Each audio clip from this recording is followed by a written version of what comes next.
It's like you take the shape of the place the surroundings that you are in. That's the beauty of Dr. Ram Sharma. We were absolutely destiny's children, I would say. Never thought about actually much in life, what would we do and so on. As things happen, they happen. What was the experience at MIT like? There was a point when I went and started to ask my bosses that give me more work. I came to know you at Shivnadar, and I think you spent about 7 years and you dabbled multiple roles. I think more and more responsibilities you were asking for there also.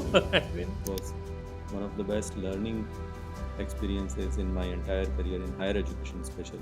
Somebody as celebrated and loved as you also has learned from failures and has come over so many failures to be where you are today. I sat on the chair of Vice Chancellor only once when I actually joined the office in that role. And since then, it's been almost 3 years now. I don't sit on that chair, I sit on the other side of the chair. And looking at this chair, that whether this chair should get into my head or not. The Himalayas were the calling for you to go to UPS in Dehradun. So I kind of feel very attached to these places because I feel that they help me connect better with myself. What is your take on higher education? Masters Union has been inspiring all of us in higher education space.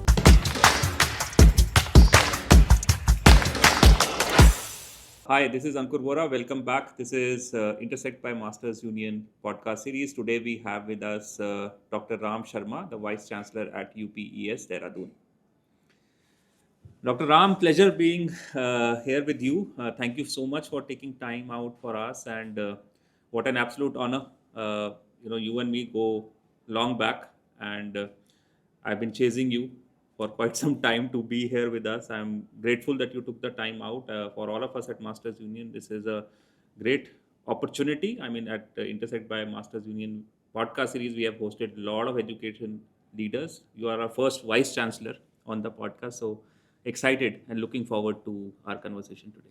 Thank you so much, Ankur, for having me here. It's an absolute pleasure.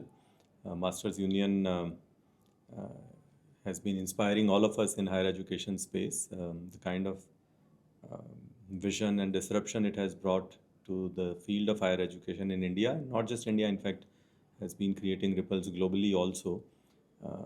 Absolute pleasure to be here. Thank you so much for your kind words. And I'm a deep admirer of your work and your approach to not only your professional life but also your personal life. I think if I was to say that you are somebody that I am inspired by, that would not be, that would not be a lie. Absolutely. And my feelings for you. It's quite humbling. Thank you. And, so first things that, you are an intellectual powerhouse. We know that, you are a Chevening scholar, Fulbright scholar, Shivnadar University, IOE, and then, your stellar academic career. And then what you're doing at UPS is phenomenal. I mean, the way I think the last 5 years, the university has, you have reimagined the way UPS as an institution is operating. And I'll come to all of that, but I also deeply admire the approach that you have towards your personal relationships, the way you professionally conduct yourself, your focus on all things mountaineering and philosophy. And every time I come and talk to you, it is like I come back with so much more than what I would have contributed to that conversation. So in this podcast series, it is a very informal conversation. We'd like to go back a little bit in the leader's life and their personal journey also. I think mostly it is a personal journey of what made Dr. Ram Sharma of today. So we'll start from the beginning. Tell us a bit about your upbringing. Which city are you from? What kind of schools, colleges? What were your aspirations when you were young? Anything that you think is relevant for us to understand a bit more about you.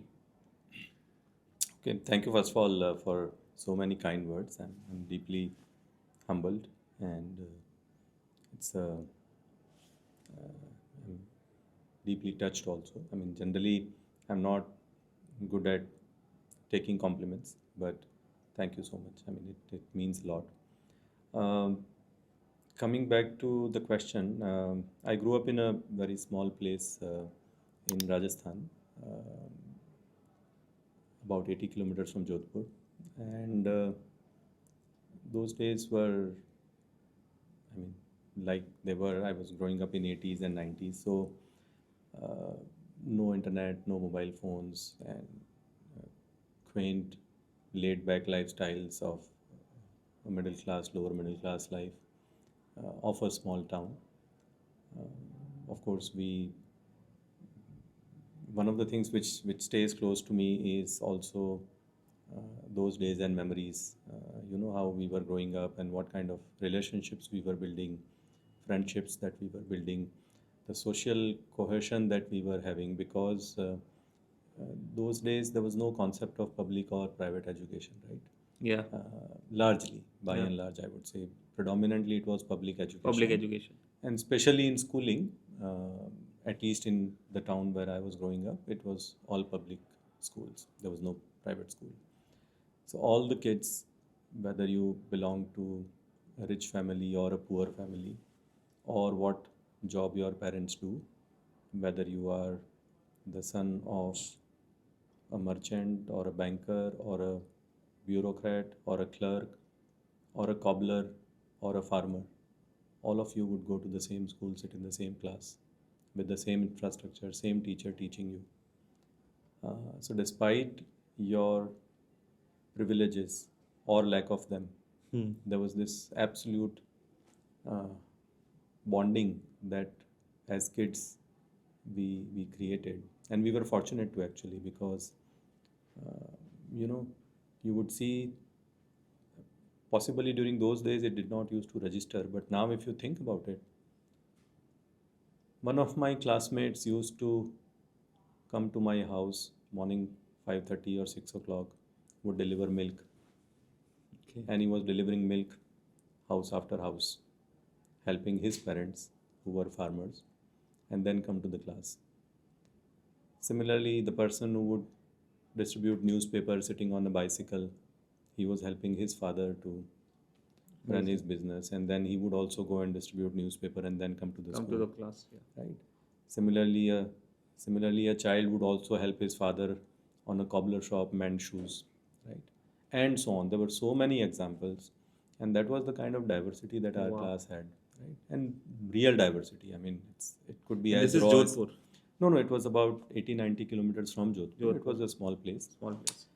So one was this experience, which stays very close to me, and we still are friends for Absolutely. life, right? Wow. So from there to kind of then eventually, I mean, we were absolutely destiny's children, I would say, and never thought about actually much in life, what would we do, and so on.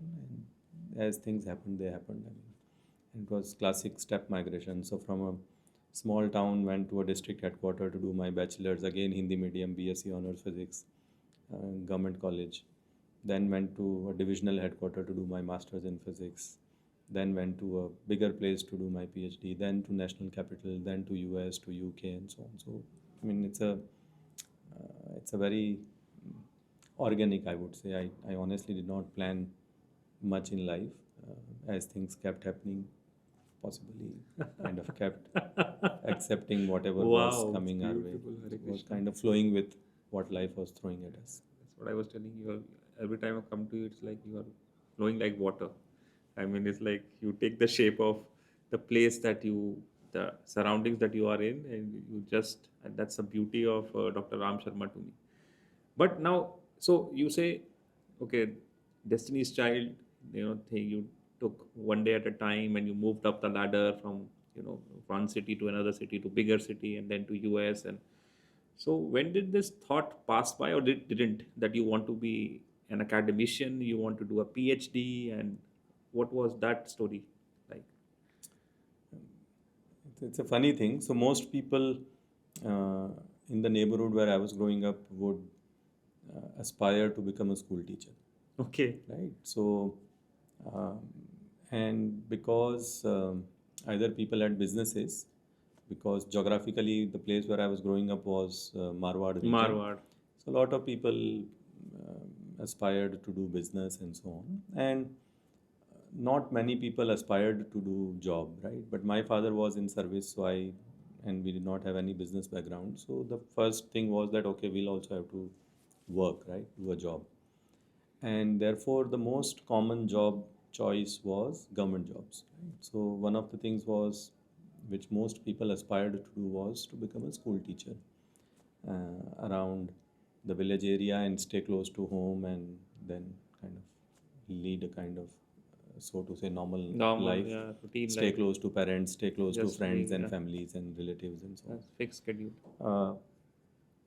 And at that point of time, I think the notion was that, okay, maybe if I could do a little better than this, what could that be? And then I thought maybe, okay, I would also become a teacher, but maybe not at school level, maybe at a university level or a college level. So that was the that was the upgradation that I thought in my head that would be a nice thing to do. Okay. And so that was the first time I think this thought came that, okay, fine. And then of course we had a couple of role models who were my teachers, college teachers. So then I thought, okay, it would be nice to become somebody like them, and therefore it would be nice to become a college teacher. So that was possibly the first thought, and then of course some efforts in that direction.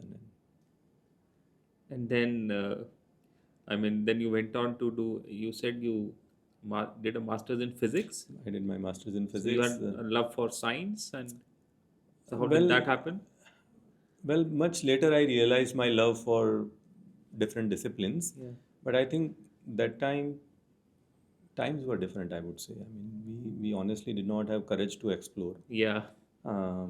neither cushion to explore, and we had to choose. And I think the choices were very conventional in the sense that, okay, if you are decent at studies, then you take science, right? Yes.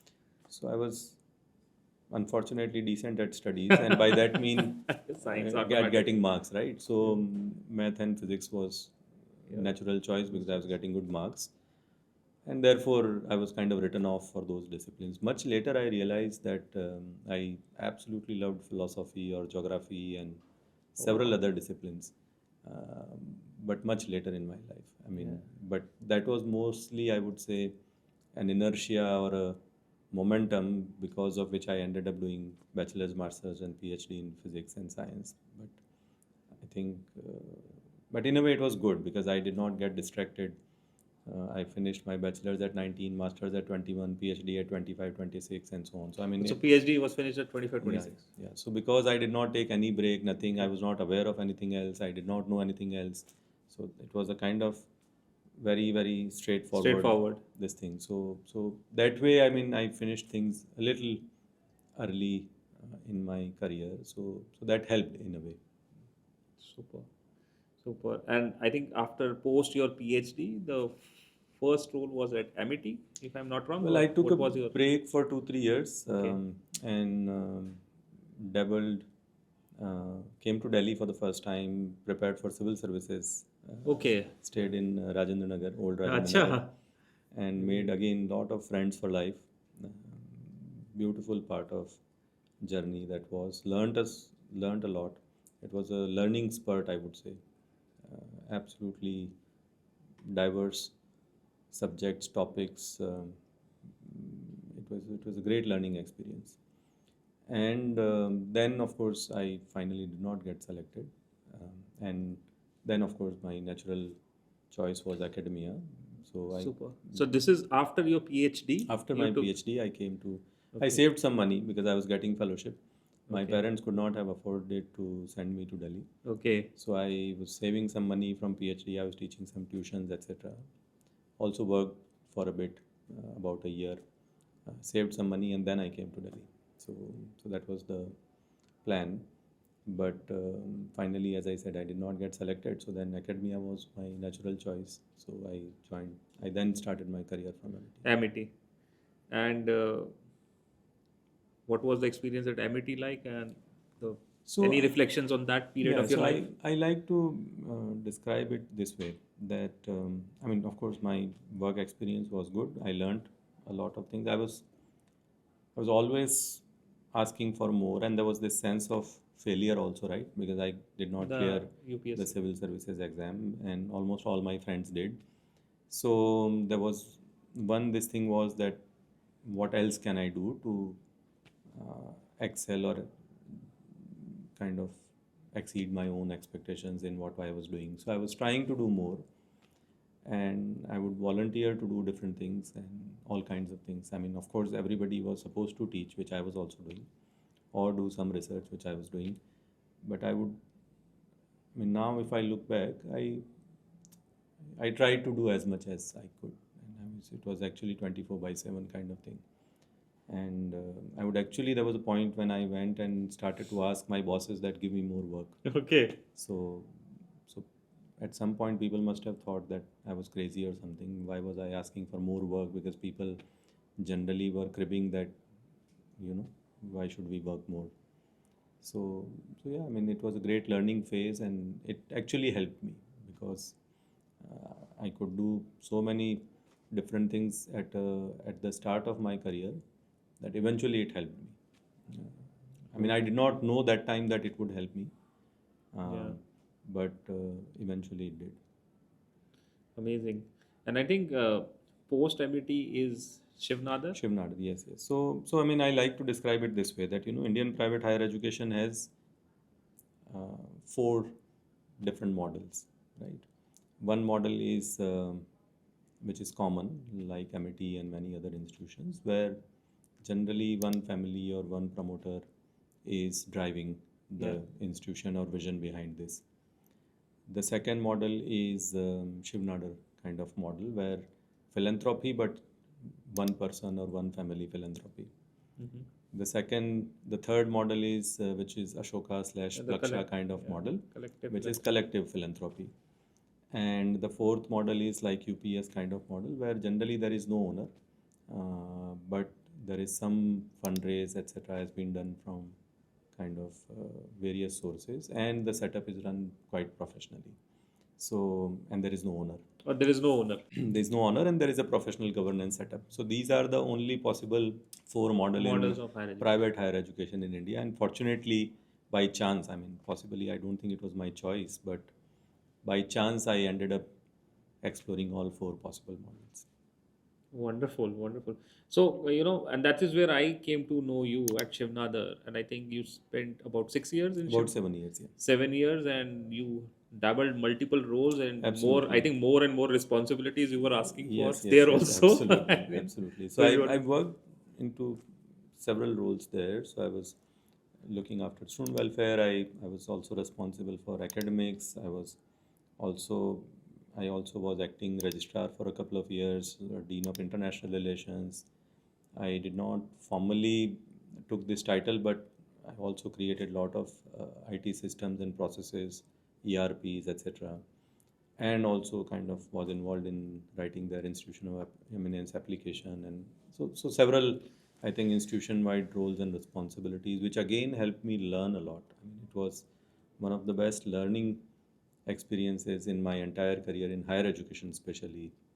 I would credit a lot to SNU experience. And I think even in terms of when we speak about new age universities, I mean Shivnadar, OP Jindal, Azim Premji, Ashoka, and all these, which we call new age. I think Shivnadar was the early mover there also. Yes, absolutely. I think Jindal and Shivnadar, they started somewhat similar time. Maybe Jindal a couple of years before Shivnadar. But it was that time where Indian higher education space was seeing experimentations, and this was one of the very good experiments. You nicely explained the 4 models of higher education, private higher education in India, and then the private philanthropist and the collective philanthropy was happening during those years. Absolutely. Ashoka was being conceptualized. Conceptualized at that point of time, and I think they brought in a lot of emphasis also on what you mentioned. When you were studying and when I was studying, it was always about if you're bright science. Absolutely. And there was no interdisciplinary studies, and you could not have, if you could not explore interest in other areas. As you said, I have understood that I have interest in philosophy and geography, and probably you never had an opportunity at at your college level to explore those subjects. But I think I was at Ashoka at that point of time, and then Jindal. I think that flexibility, I'm sure Shivnadar also offered that kind of flexibility to the students to have those more flexible approach to education. And then I think post Shivnadar, you I worked for. went on Fulbright fellowship to University Yes, of Fulbright. California, Berkeley, where I worked on massive open online courses, worked with the founding team of Coursera there. And that time I was interested in online education and learning, so working on a research project also for about 4 years, 2013 to 17. And after that project got over, I kind of decided to pursue it further, got this fellowship and spent some time in the US. And while in the US, towards the end, I started to work for Plaksha and was setting up this first program on AI and ML in partnership with UC Berkeley and so on, which was the transition phase. Then got this fellowship at Oxford, Chevening, Shavings. which is so then I went to Oxford, and then after returning from Oxford, I joined UPES.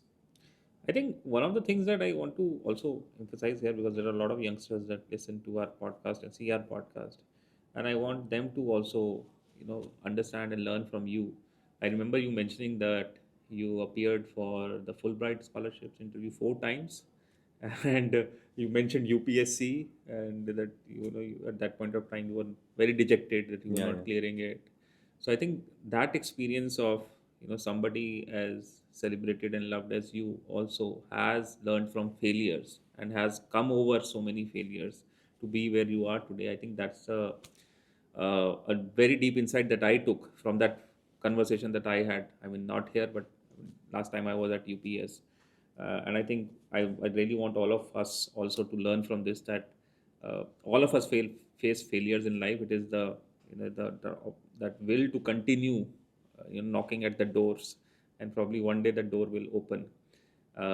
So thank you for sharing that. And then I think we are coming to UPS, Dehradun, where for the last 5 years you have been doing some fantastic work. And I mean, I had the honor of being at your campus and just seeing the growth and the vision in action. Spending 2 days at your campus, and I think before that also I came for a one day, but I could sense that. Uh, as I say, you are not the usual vice chancellor in a university setting. I mean, uh, so tell us a bit about UPS, and then I'll come to your personal approach to how you take things. But UPS, what would you want to reflect from there? I know the rankings have improved phenomenally. The vision that you have, please. So UPS, I mean, so 2003, it started as a petroleum and energy university. I call it as a monodisciplinary university. After a few years, it went back to the state government, requested for expansion of the mandate, which was done. It was allowed to become a multidisciplinary university, and but nonetheless, it was mostly focusing on employability. So preparing industry-ready graduates, kind of one of the pioneers in India to launch um, industry academia programs. Okay. One of the first programs launched with IBM in India was UPES. Okay, I didn't know that. So Okay. BTech Computer Science with IBM. IBM. So this was launched in 2011. That is what we are talking about. Wonderful. So that was so they were doing a fairly good job on that front. And then it started to grow because it was allowed to become a multidisciplinary university. It grew in terms of numbers. And then came, I think, 2015, 16, a significant emphasis on rankings and so on. And rankings, of course, depend heavily on research output and a lot of other parameters. So when I was joining UPES before COVID uh, started, one of the mandates was that how do we envision the next phase of UPES, because it had about 17 years of life that point of time and a decent credibility. But how do you then take it to the next level? And one of the pitches that we created to the board was that research is something that one has to take up seriously if you want to establish a credibility and go to the next level. And therefore, it required a lot of investment, the kind of people, faculty members, the entire ecosystem, right? And which was agreed to. So one of my mandates was that how to build research muscle at the university, and how to convert therefore a otherwise good teaching institution into a good research and teaching institution. So this in simple words, this was the mandate. And then we started to work towards this objective. Once the objective and the goal was clear, then the execution was required, right? And we went all out. I mean, we started by hiring faculty members and encouraging the good ones who were within the system, facilitating, supporting, creating policies, frameworks, ecosystems, investments. For example, in 2020, we had only about 5 full-time PhD students. Okay. Today, we have almost 500 full-time PhD students. Wow.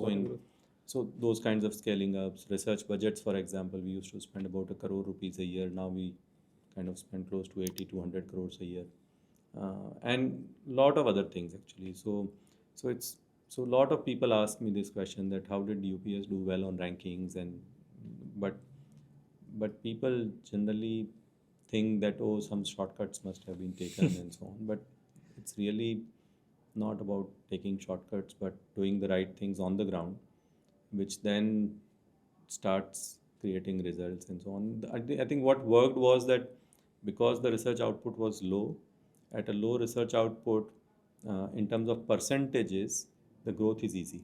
Right? The base is low, you add something, and in terms of percentages, it look huge, right? So that was, I think, the advantage, and it started to work. So after a couple of years of work on the ground, when the results started to come in, then all of a sudden people noticed that something interesting is happening, and that therefore everybody started to observe and notice. But it was a far more holistic approach than kind of plugging something on top of a system. Many, in fact, private institutions have started to do this thing, that create a research center which will do research and let everybody else teach, right? Which I personally don't think is a good approach. If research has to be promoted, then the research culture has to be embedded into everything that the institution do, and everybody should do something. It's not that research stays outside the classroom and teaching stays outside the research. This is not which is a long-term sustainable approach or practice. Wonderful. So apart from just for our audience again, how big is the university, number of faculty, the size of faculty members, student base? So now we have about 18,000 students and about 950,000 faculty members. 950 faculty. And maybe equal or more number of staff members as well. And this is in Dehradun? It's in Dehradun. Yes. I think you have 2 campuses in Dehradun. We have 2 campuses. Just now we have acquired a third one as well. Okay, wow. So we would be expanding into a third campus as well, which is also in Dehradun. Amazing. And with regards to your personal approach, and I come to your personal approach, and I have worked in Indian higher education for 15 years, and I have met, I have the honor of meeting many vice chancellors. And I say you are a unique one in that respect, because the way you approach your work, and higher education globally is a very rigid system. It's not, I joke with my friends when they say you work with doctors, and they like to have doctor, professor written in front of their name, and then if you miss a doctor or a professor, they feel very, they don't like it. Let me put it this way. But you come across, whenever the first time somebody comes to you and says, Dr. Ram, you will say, oh, just call me Ram. That says a lot about you and as an academician. So do you feel left out in the higher education system? That lot of so what is your take in terms of, do you think the academia, and we have had our conversations, that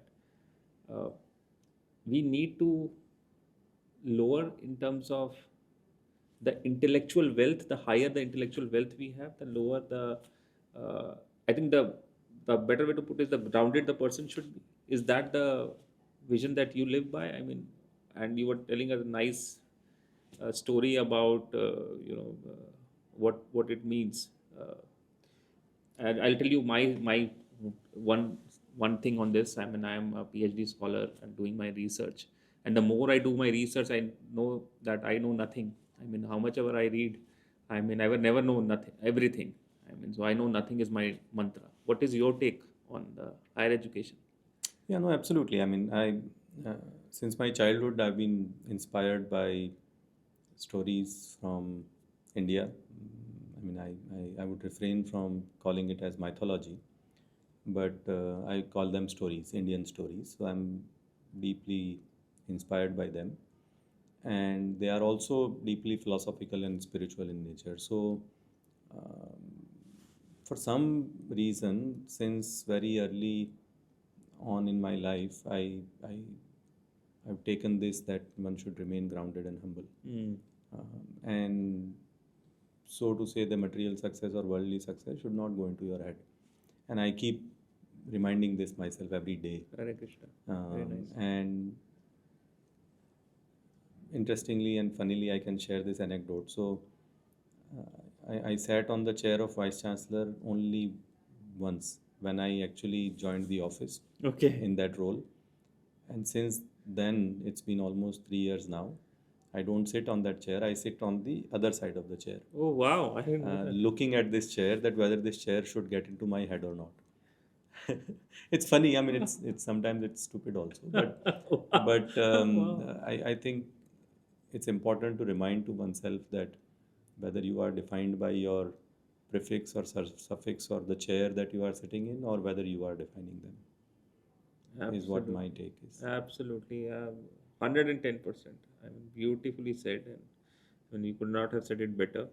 And I don't know, when I was there in your office, one more thing that stood out, I think, I don't know if that was the Vice Chancellor's office, but you had this nice picture of, if I'm not wrong, Mount Kailash. Mount Kailash, yeah, that is my office, yes. And that is the first time I came to know about your love for the Himalayas and the mountains and the treks that you do. And I mean, gosh, what beautiful photographs you have shared with me and others.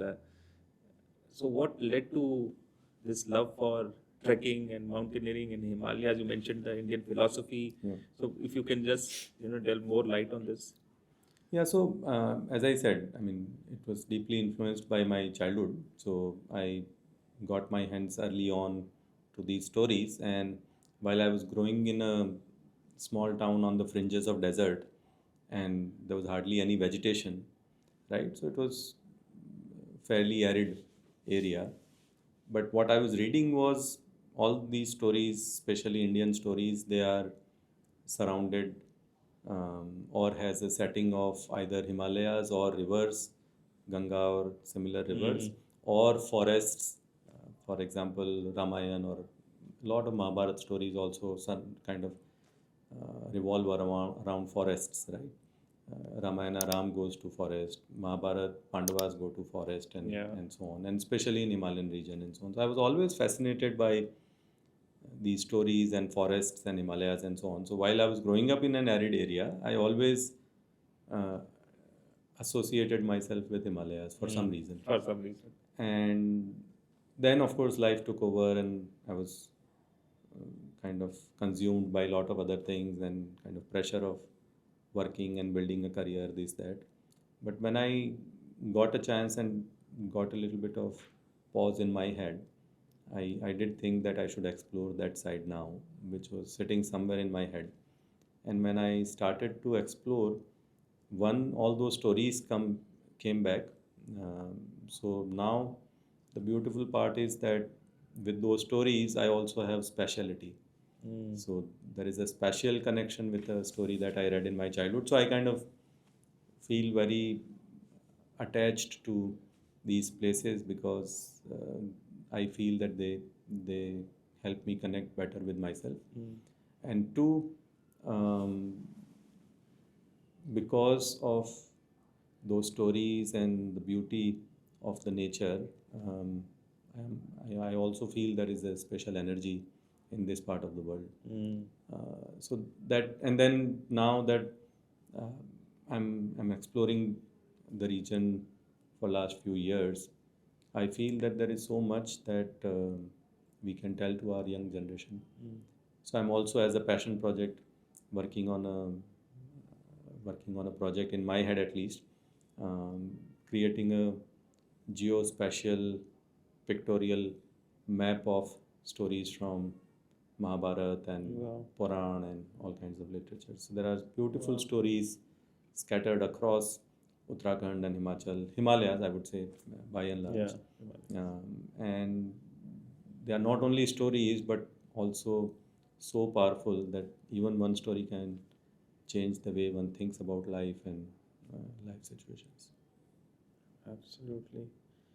And I think, you have been on many treks. I think one of the times you jokingly told me that I took the UPSC job. It was in the Himalayas. No, I was not joking. I was serious. So one of the reasons why I thought I should work with UPS and in Dehradun was that I wanted to be close to Himalayas. Wow. Otherwise, I could have worked anywhere. The Himalayas drove you to Dehradun nice. and UPS. So it's the best of both, right? I was enjoying what I'm doing, and parallelly I could also explore the other side. And I know, and most of the times you are on, you're on beautiful treks. And I said, last time also I reached out to you on WhatsApp, and there was a delay, and you came back after a week and said you were on a trek. Because generally there is no network on those treks, right? And interestingly, I've also built a community now at the university. Okay. A WhatsApp group which has about 650 employees. Okay. In our trekking community. Wow. So it's a very active community. Vice Chancellor that takes the university on treks. Wow. Absolutely. That's why I call you the very unique Vice Chancellor. And then you mentioned that you don't like to call the Indian philosophy as myths. Mahabharata and Ramayana, and I know you have a deep interest also in Mahabharata.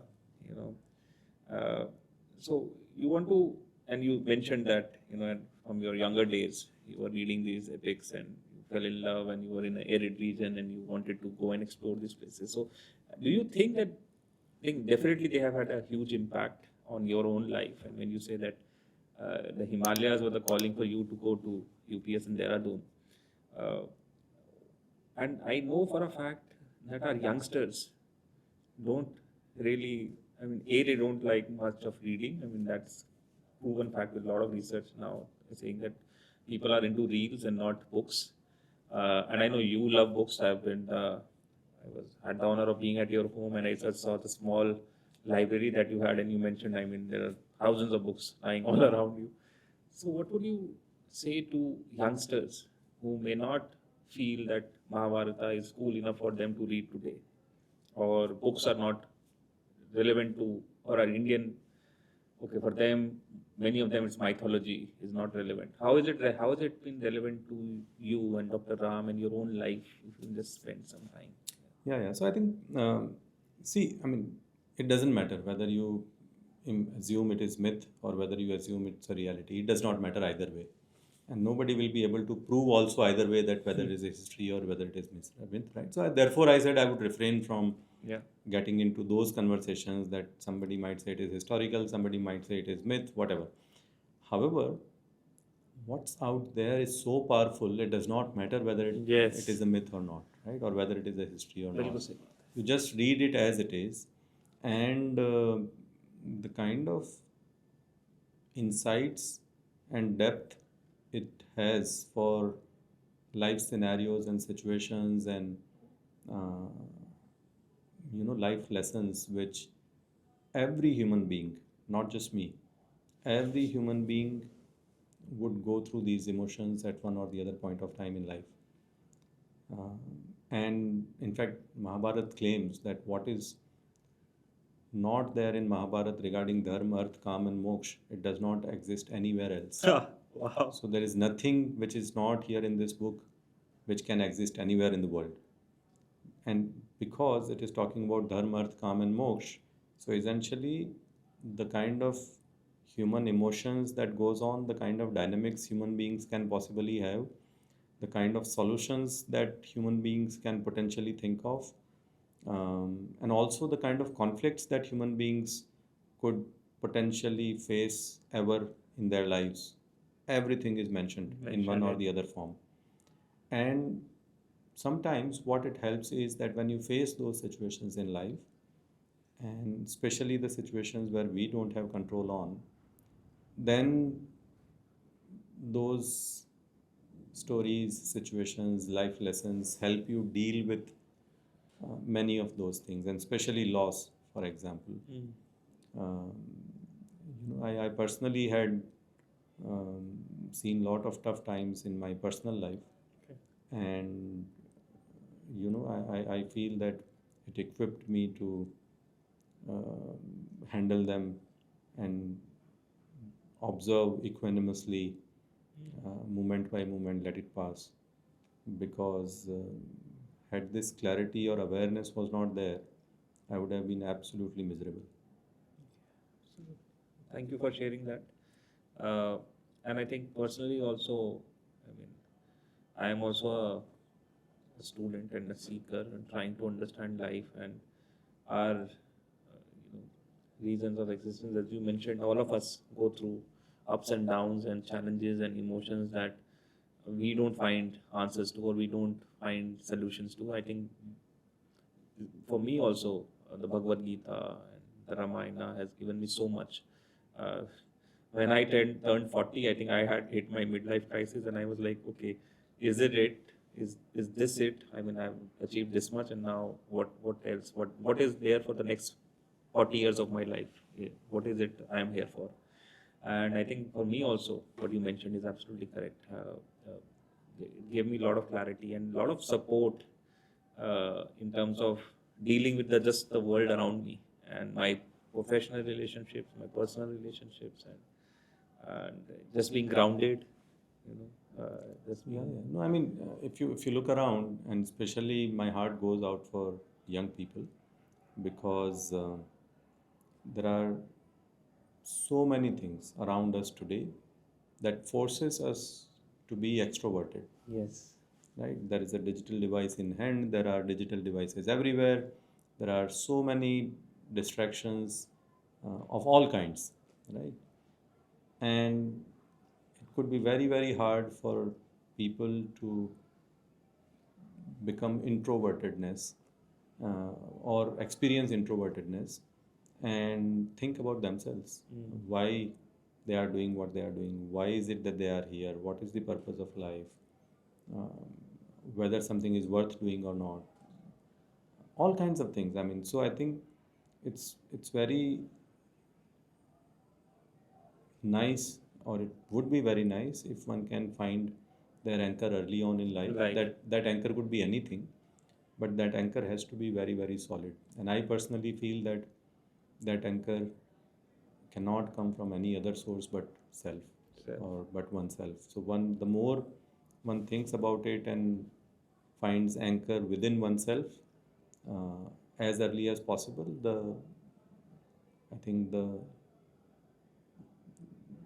ability to see through things and kind of deal with what comes your way becomes better.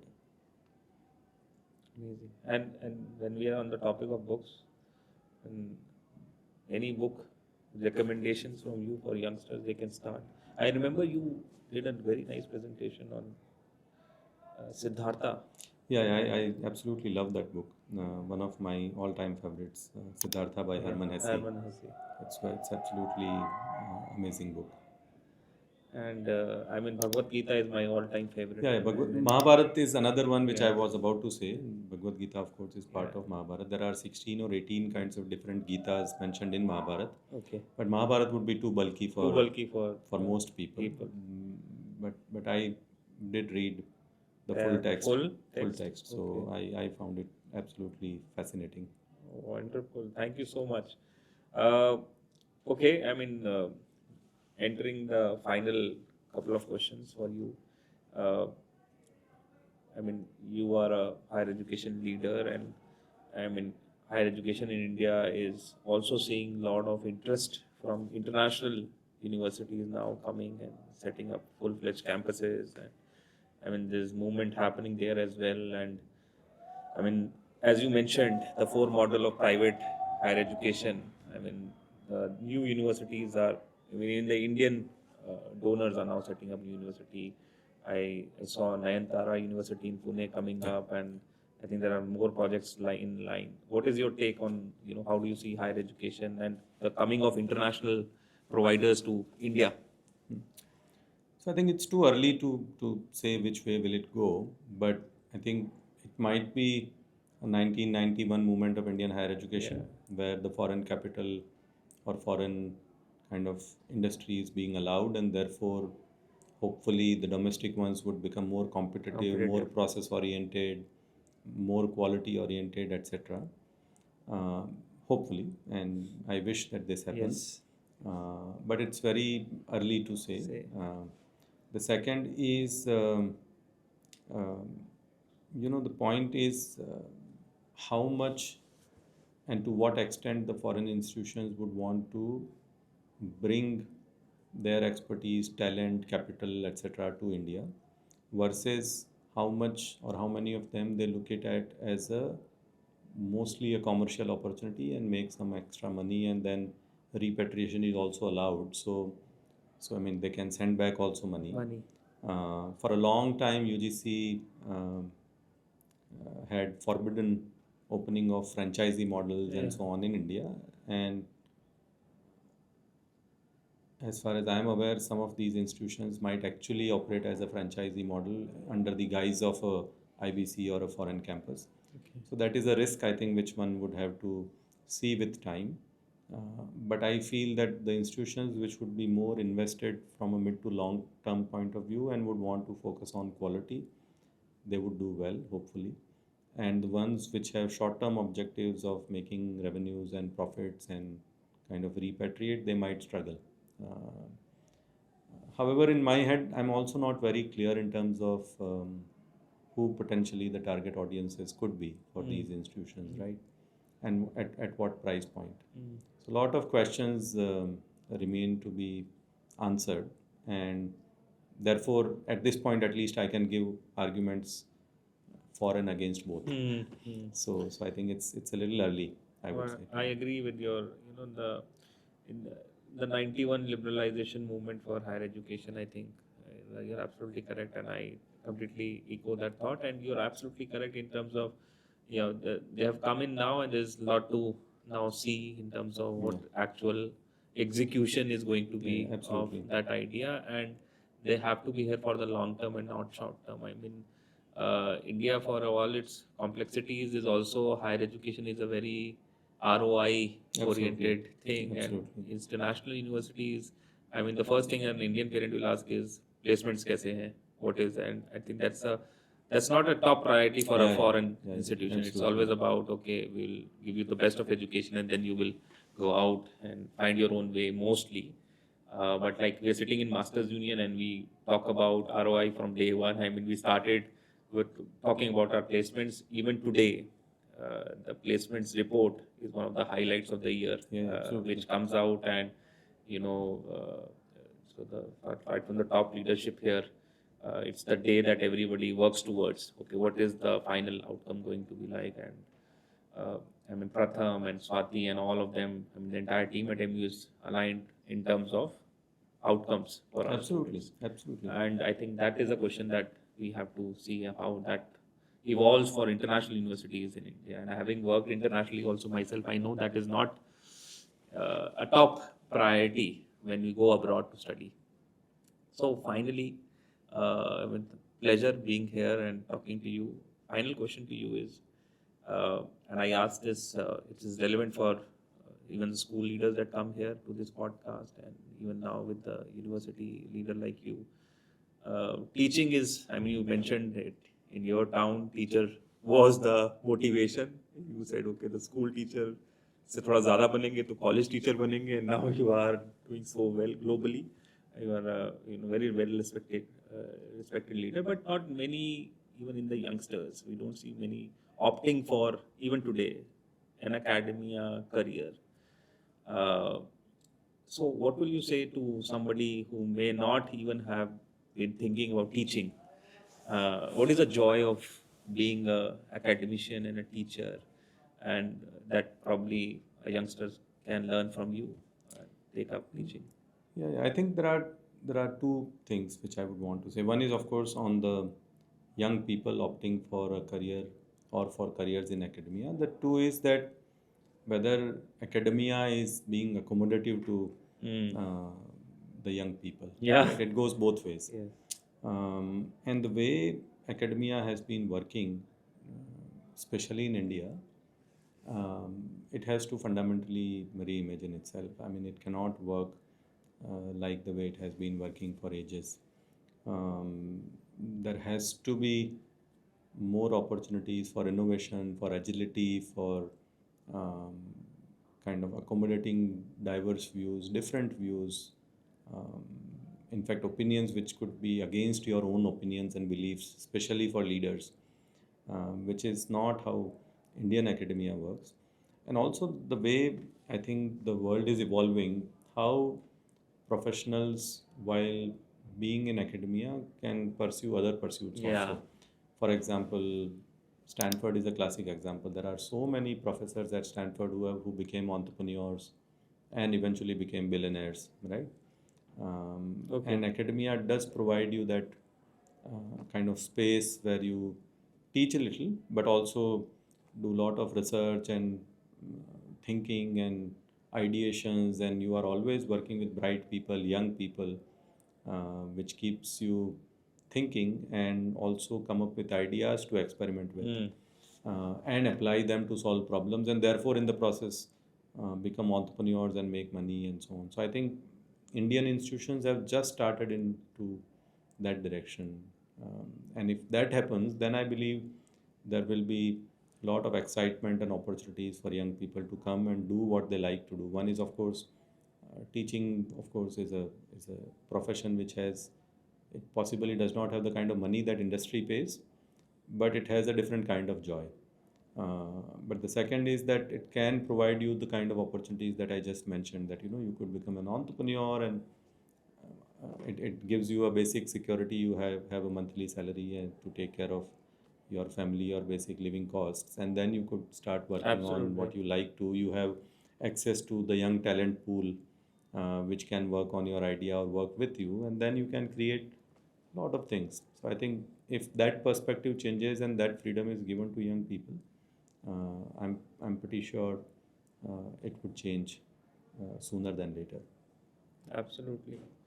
And my own journey, I just want to give my real example myself. I mean, I'm working very closely with the founders here at Masters Union and part of the institutional growth for last 2 years, ever since the inception of the undergraduate program.